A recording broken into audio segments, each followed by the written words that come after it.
All praises to Yahweh Ba'Hashem Yahweh Shai, Ba'Hashem Kodash.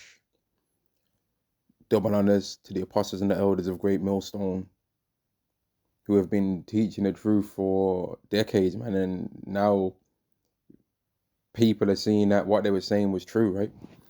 And Shalom to the elected nation of Israel. And this is going to be a lesson on 2nd Esdras, the 3rd chapter. And then comparing that to now, right? And all these different kingdoms and all these different nations now that run their mouths about the children of Israel, but what are they doing in life, right? They've got all of this to say about the children of Israel, but what are they doing that's so great? And we find out nothing, but this is not a new thought. This is something that one of our forefathers, Esdras, thought in the past, right? So I'm going to go into it. This is 2nd Esdras chapter 3 and verse 1. In the 13th year after the ruin of the city, I was in Babylon and lay troubled upon my bed, and my thoughts came up over my heart.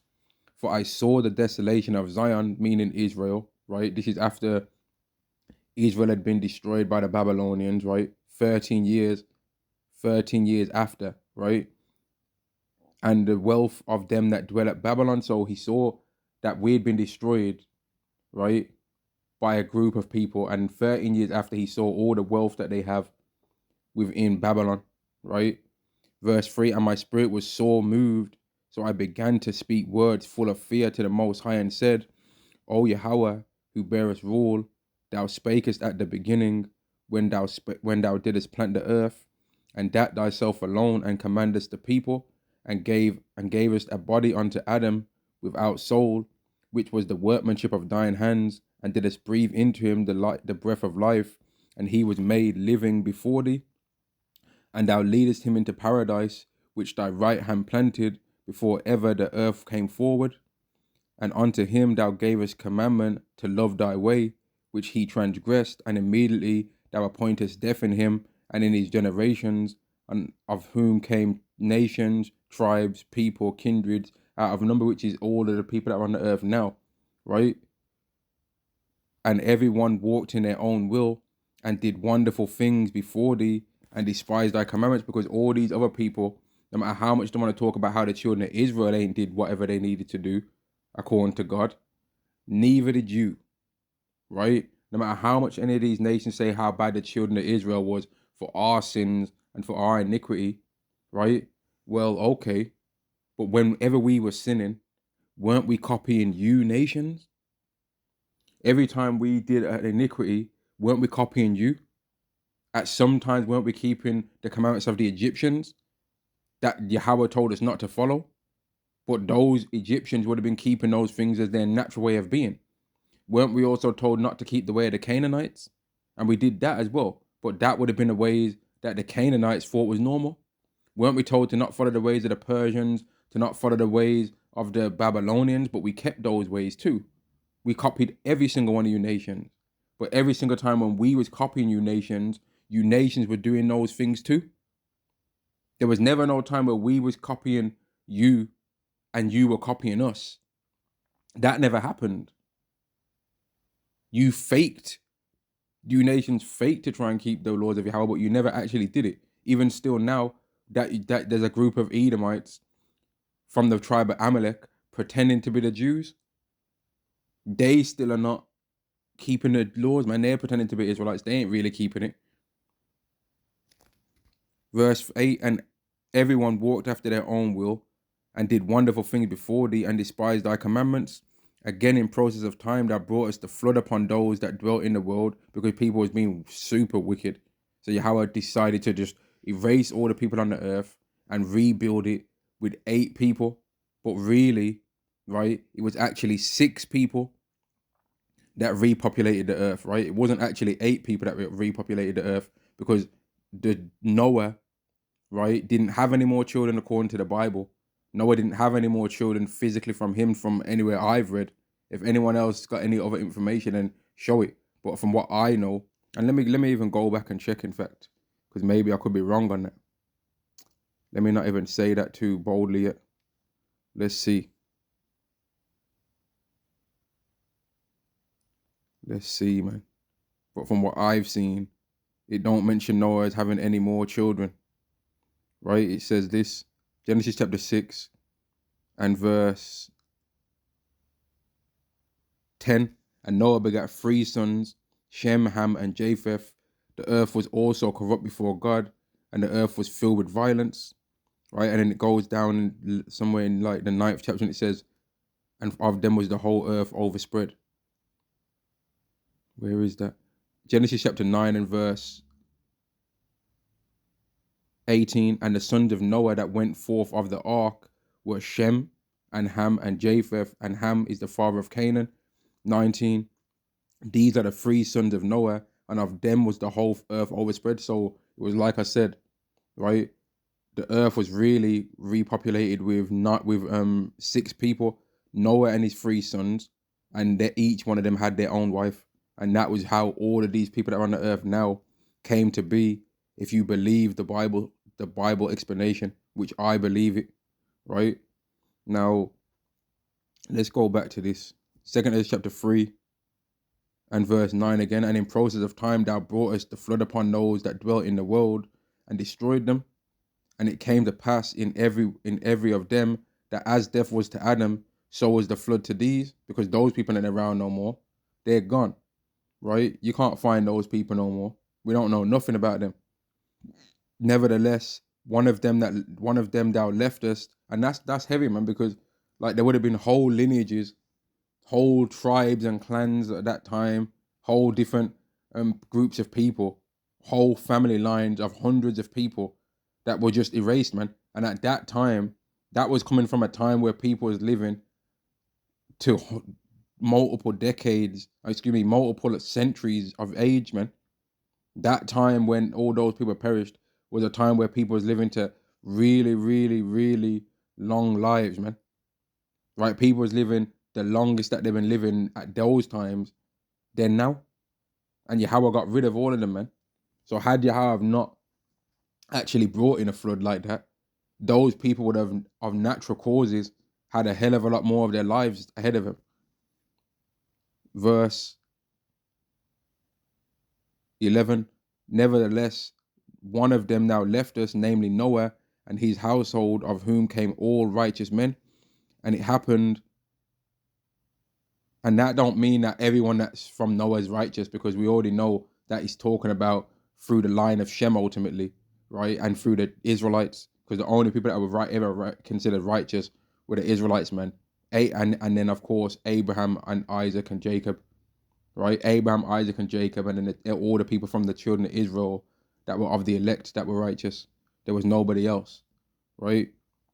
Verse 12, and it happened that when they had dwelt upon the earth, and it happened that when they that dwelt upon the earth began to multiply and had gotten them many children and were a great people, they began again to do more ungodly than the first. And right now, in this time, people are doing even more ungodly than the people in the past, because they've got invented even more ways to do all even new versions of the wickedness, man. So they could still do the ancient wickedness, right? But they can also, through the advances of technology, do an even more worse version of the wickedness, man.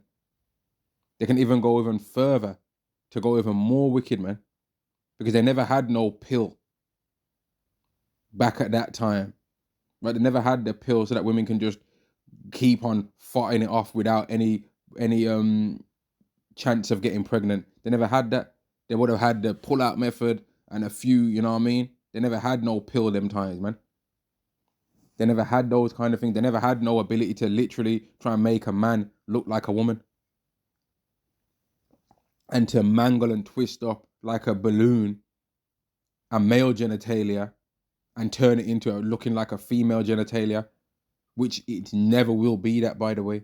And actually, if you even hear, when one particular brother goes into some of the things in regard to that pretend female genitalia, it's absolutely disgusting, man. I've heard 2 brothers speak about that, and it's absolutely disgusting when you think about it, man. It's sickening, bro. Right? But they're always continually trying to become better and better at making this flipping rebus this rebus, BA fomet, right? Eat idol God thing on this earth, man. They're trying to make some weird, they're trying to make that, man. A half and half, 50-50 Hovis human creation, man. That's what part all the best of both worlds in their wicked mind that they think, man. It's disgusting. Right? Now is worse. Just like how the people directly after the flood, when they began to came back, they started doing wickedness as well, man. Verse 13, and now when thou lived so wickedly before thee, thou didst choose thee a man from among them, whose name was Abraham, which is our forefather, right? And that's not no funny thing to say. Abraham is literally connected to us as our forefather. And if you think that that's funny, okay, do you even deserve to be part of the promise then? He's literally a man that existed on the earth that we are related to. It's not no joke or no game. We're really actually related to Abraham, and then we're really actually related to Isaac, and we're really actually related to Jacob, Israel, and we're really related to every single one of the 12 tribes of Israel, but we all go back to a specific tribe, whichever tribe we go back to allows us to be connected to Israel, which allows us to be connected to Isaac, which allows us to be connected to Abraham, which allows us to be connected to Yahweh, right? Verse 14, him thou lovest, and unto him only thou showest thy will, because he was told, go to the land of Canaan. Nobody else was told that, right? And made us an everlasting covenant with him, promising him that thou wouldest never forsake his seed, which the seed is us. It's not everyone, right? Verse 16, and unto him thou gavest Isaac, and unto Isaac thou gavest Jacob, and unto Isaac also thou gavest Jacob and Esau. As for Jacob, thou didst choose him to thee, and put by Esau. And so Jacob became a great multitude because Esau is not chosen. And what I find interesting is even the artificial Idumea now, that is trying to say that Esau can be saved. And it's absolutely ridiculous. It's lying. It will tell you that Amalekites are not Edomites. It lies. It will tell you that Esau's done away with as a nation, but they're not done away with as individual people. It lies, right? Because if Edomites exist as individual people, then guess what? They exist as a nation. So the AI thing will try to deceive you openly because it's basically a digital Edomite. It's a digital Edomite, man. That takes all the information that's available in the world and tries to come up with the best formulated lie every chance it gets, man. It's not real, man. Let's carry on reading this. Verse 17, and it came to pass that when thou leadest his seed out of Egypt, which was happened to the Israelites, never happened to no one else, thou broughtest them up to Mount Sinai, and bowing the heavens, thou didst set fast the earth, movest the whole world, and madest the depths to tremble, and troublest the men of that age. And thy glory went through 4 gates of fire, and of earthquake, and of wind, and of cold, that thou mightest give the law unto the seed of Jacob, and diligence unto the generation of Israel. Did he do it for anyone else? All you people that want to run your mouth and trying to make it like the Israelites and the Gentiles are going to receive the same thing, Yahweh never did this for you. Of your own mouth saying it, not of me telling you that he never. You don't even believe you're an Israelite.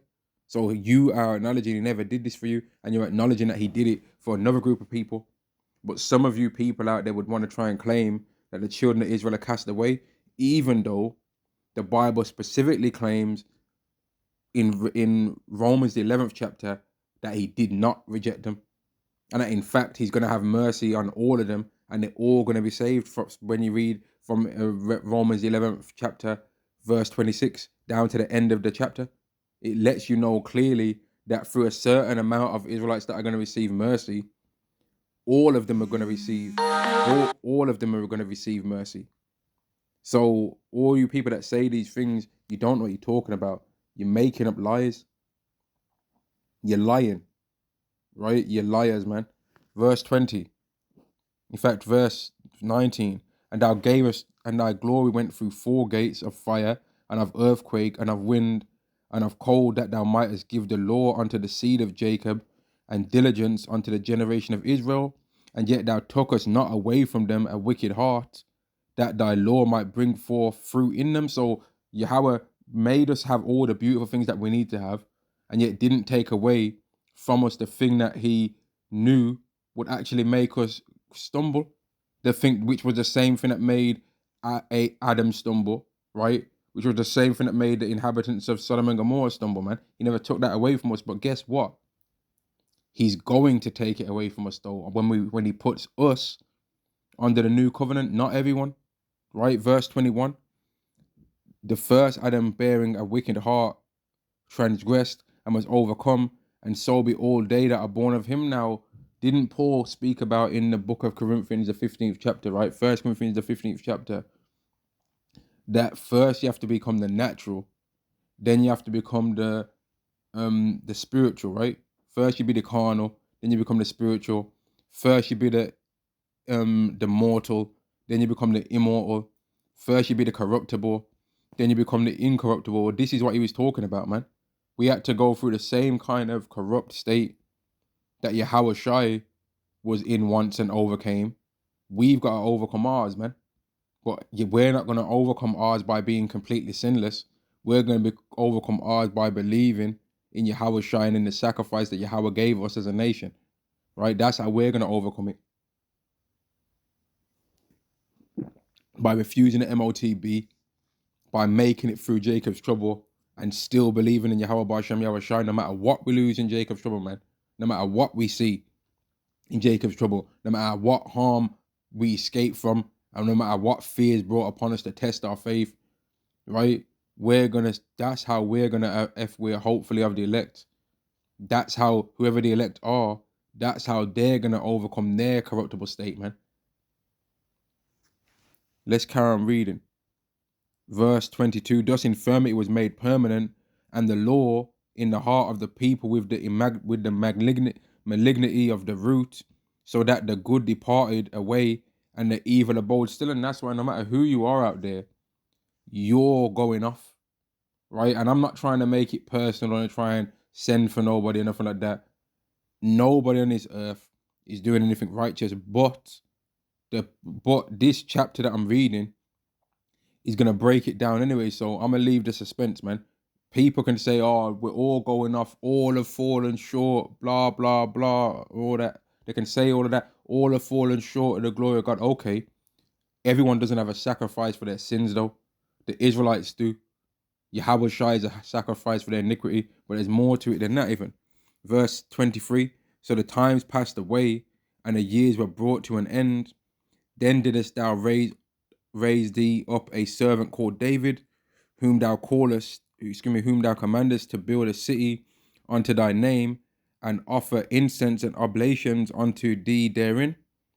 When this was done many years, then they that inhabited the city forsook thee, because we went off, right? And in all things did even as Adam and all his generations had done, because we did that, right? The children of Israel did not do the righteous things in all their life, man. King David himself is an example of how a man can be wanting to be righteous, but even he has the same kind of snares, the same kind of lusts that any other man on this earth can have, man. That he can end up getting proud at one point and thinking he's too big for his boots and bigger than what it is. King David did that.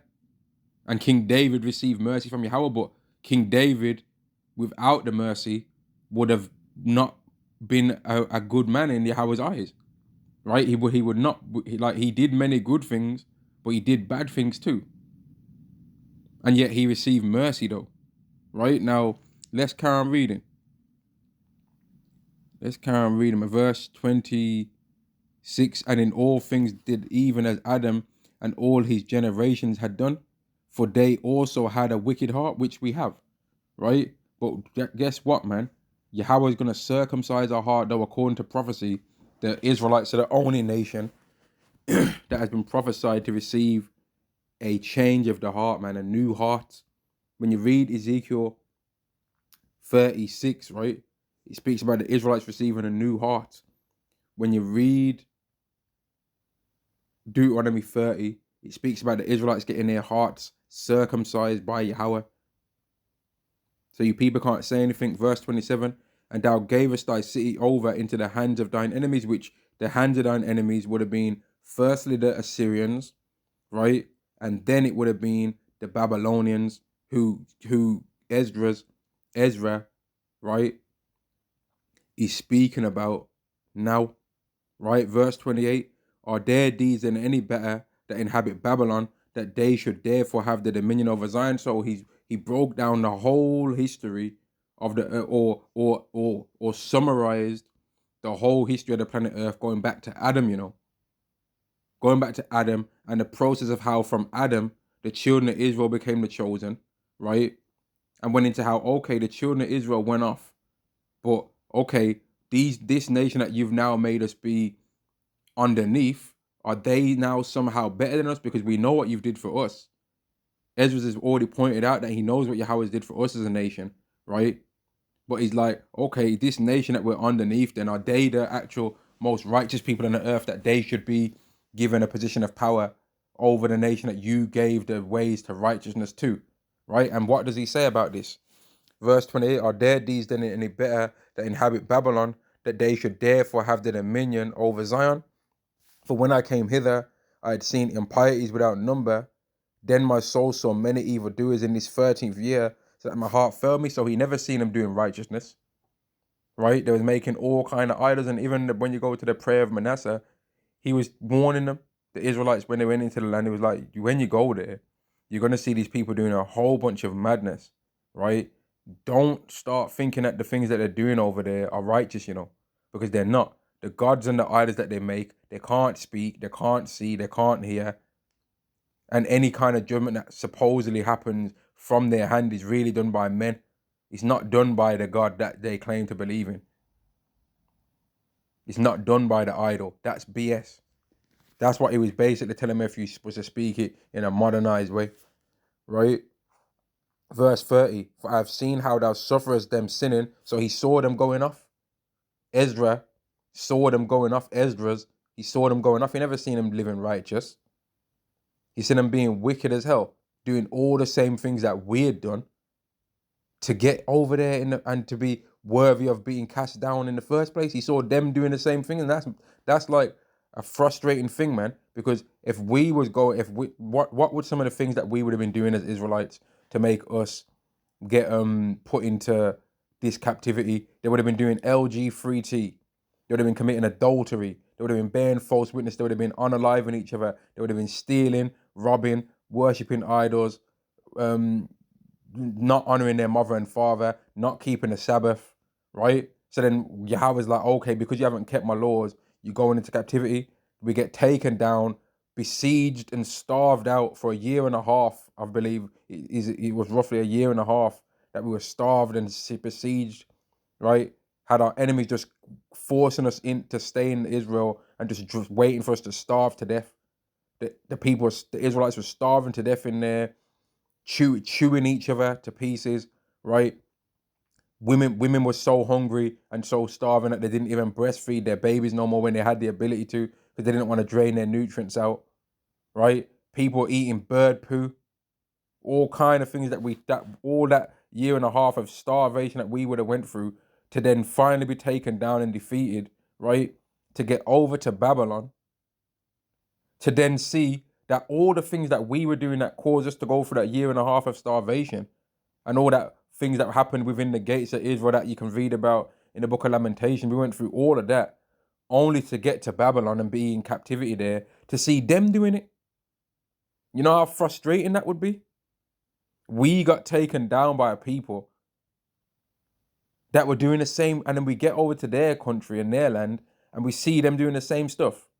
No wonder Esdras was angry and why his heart failed him. They were doing the state. When we would have got there, we would have saw them doing exactly the same things that we were doing. And we had to see that stay in that captivity for 70 years, it was, right? We had to stay in Babylon for 70 years. So that's how it is now. When we look at Esau, we see him doing all the things that he points about us doing, counting and not counting and non-counting gang violence and all this, right? running his mouth with his long neck, talking about 13% of this, 13% of that. And then you're thinking to yourself, hang on. But look at what you're doing though. Gang violence is a problem. Unaliving people with sharp weapons is a problem. Okay, so how about starting a world war? How much more of a problem is that? How about doing airstrikes on each other? Surely that's worse then. And then it's just never spoken about. Oh, that's different. Oh, that's different. No, it's not different. It's on a way bigger scale, and way more damage is being done through world war and through wars between countries than is being done from some teenagers to people in their late 20s, mid 20s, running around and unaliving each other on one road in a small borough of a certain place in a country, versus countries be having to change how they, and people having to migrate from one country to another because of what's taking place in one place. You don't really see too many people move in area because of all this so-called knife crime, right? But you do see people fleeing from Ukraine to go to other places in the earth because of what's going on between two so-called white groups of people. Yet when we point this out, none of you people have got nothing to say. You don't consider that as that white people are just inherently violent, so-called white people are inherently violent. You just try and push that to the side and be like, oh, no, no, no, no. That's something completely else entirely. But what about these black people in these small areas of the UK and in America? What about them? Okay, what about you? What about you as well? Take the beam out your own eye. We'll talk. I don't have a problem talking about the wicked people of Israel. I've already mentioned that we went off, man. We did wickedness, and we do wickedness still now. But what about you people though? And then it's gonna go into in this chapter, and I'm gonna go to it, man. I ain't been reading all of this for no reason. Verse 34, I've seen that thou sufferest them sinning, and hast spared wicked doers. Verse 30, and hast destroyed thy people, and hast preserved thine enemies, and hast not signified it. I do not remember how this way may be left.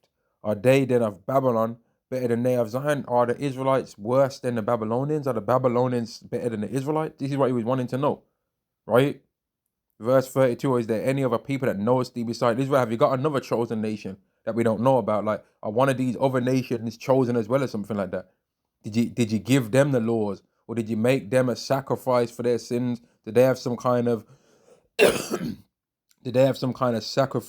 sacrificial laws and sacrificial systems that they apply that we don't know about? Did you actually choose more than one nation and become and have more than one people and have more than one covenant by sacrifice? Is there something that we don't know about, Lord? This is what he's wanting to know. Is there another group of people that you also have chosen, or do you only have one chosen like we believe you have? Did you only make our forefather Moses shed the blood for the 12 pillars for the 12 tribes of Israel like we believe? Or in another place in the world, was there also something taking place with another nation that we don't know about? He wanted to know this. Was there another nation? Did the Babylonians also have a person that was like their version of Moses? That you did something for the 12 pillars, or for however many pillars of their nation? Right? Did something else take place somewhere else in the world that we don't know about? Or are we still, in fact, the only nation that you consider your firstborn and the apple of your eye, and that you made a covenant and a promise unto our forefathers, Abraham, Isaac, and Jacob, like you said? Right? Verse 32, is there any other people that know of thee beside Israel, or what generation of so believed thy covenants of Jacob? Is there anyone else that was under the old covenant? Like, is there anybody else that when they sinned, right, you put them under curses? And when they kept the laws, you gave blessings. Did that get done for the Edomites or something like that? Is this also a contract you have with the Babylonians? Because if it is, then how come you're not punishing the Babylonians like how you punished us? This is what Esdras wanted to know. Why are they being able to somehow do all the things that we was told not to do, and have power over us for not doing what you commanded us to do? Are they then better than us? Are they actually exempt from having to do righteousness? Why are we the only ones that are looked at for being wicked, but everybody else is able to be wicked and somehow flowing wealth. That's what was said in the first verse, right? He saw the wealth in the second verse. He saw the wealth of Babylon, right? Verse 33. And yet the reward appeareth not, and their labor have no fruit.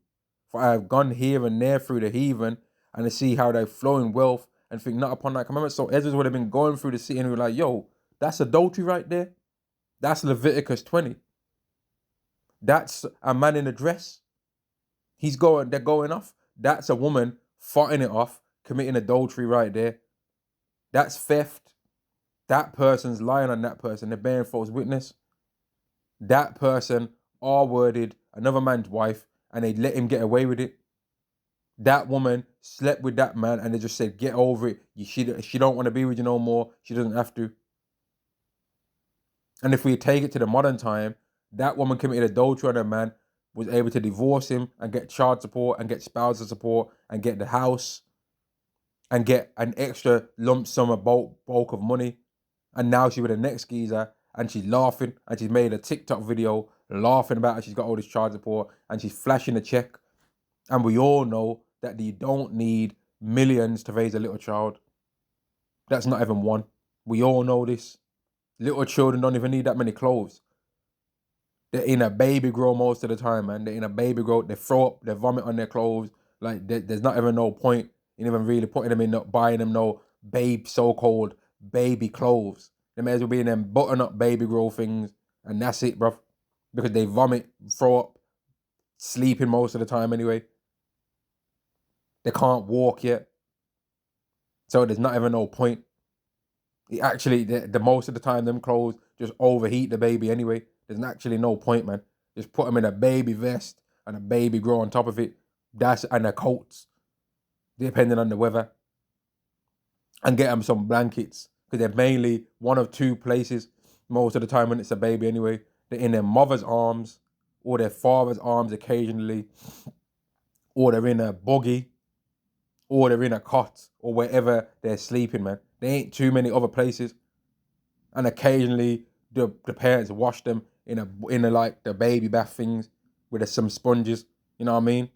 But it's a baby it's a baby and they don't need to really be cleaned that much. It's just when they poo and wee that they need to be cleansed, man. They don't need to be going in showers, do they? So like it's a joke, this place, man.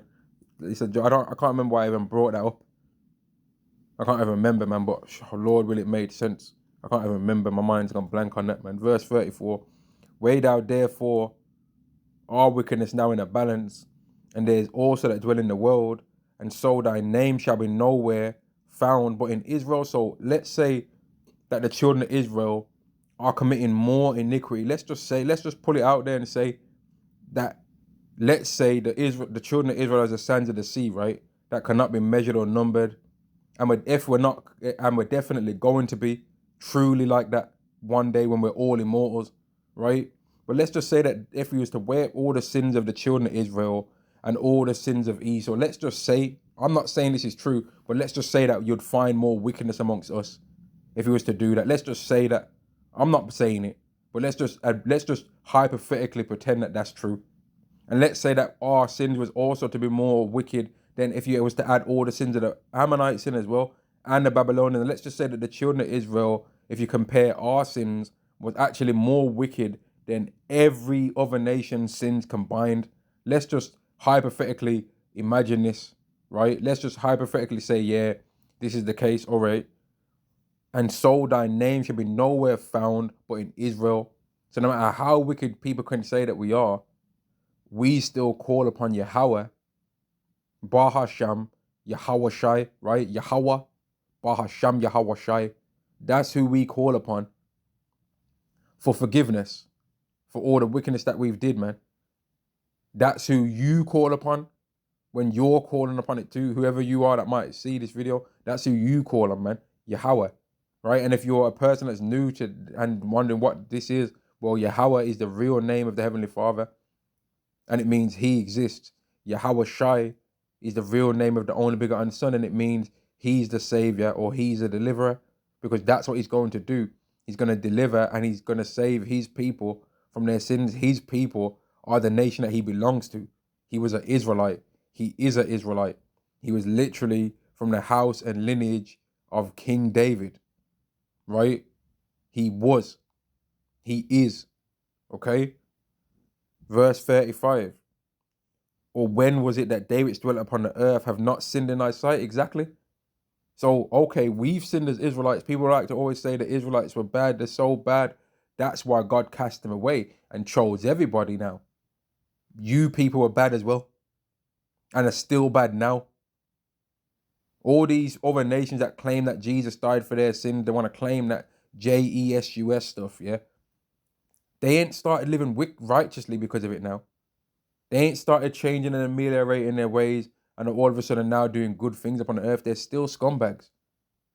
And they actually use that, the supposed sacrifice that they think they've got, which they don't have, as an excuse for why now they can eat pork. They don't take what Yahweh Shai said to people that he had mercy on, and when he says, go and sin no more. No, they'll offend more. They'll offend more considering now they believe that they got some kind of mercy. Showing what kind of people they are, man. Verse 35, when was it that they which dwell upon the earth have not sinned in thy sight, or what people have so kept thy commandments? And he already broke down from going back to Adam to now how people have always been wicked. Verse 36, thou shalt find that Israel by name have kept thy precepts, but not the heathen. So when he understood and went back through all the other kingdoms and thought about those, he understood that they never kept all the laws, man. And Esdras was a heavy spirit, man, because let me see if I can find it, man.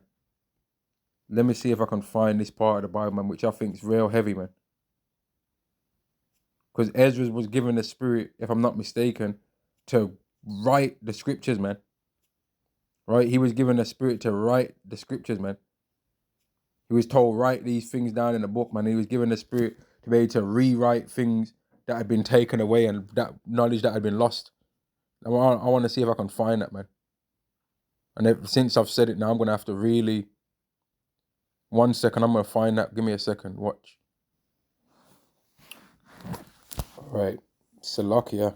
But like, I was trying to really find... I was really trying to find the certain part I was looking for, man. And it goes into how Esdras and a few other men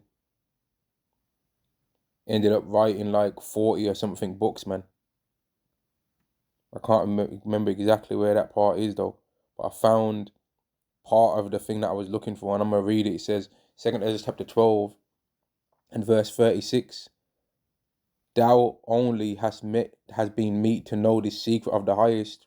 Write therefore all these things that thou hast seen in a book, and hide them, and teach them to the wise of the people, whose hearts thou knowest, may comprehend and keep these things. So Esdras was a heavy spirited person, man. So when he was saying that the heathen are not better than us, and that their name, that Yahweh's name would not be found but any other people apart from Israel, he knew what he was talking about, right? And I'm gonna, Lord will, try and find the other part that I was looking for, and I'll put it in the comment section, man. And I'm gonna end this video there. I just wanted to do that video on 2nd Esdras, the 3rd chapter, going into how no matter how much these people say about the children of Israel, they are not more righteous than us, man. Shalom to the elect of the nation of Israel. Shalom.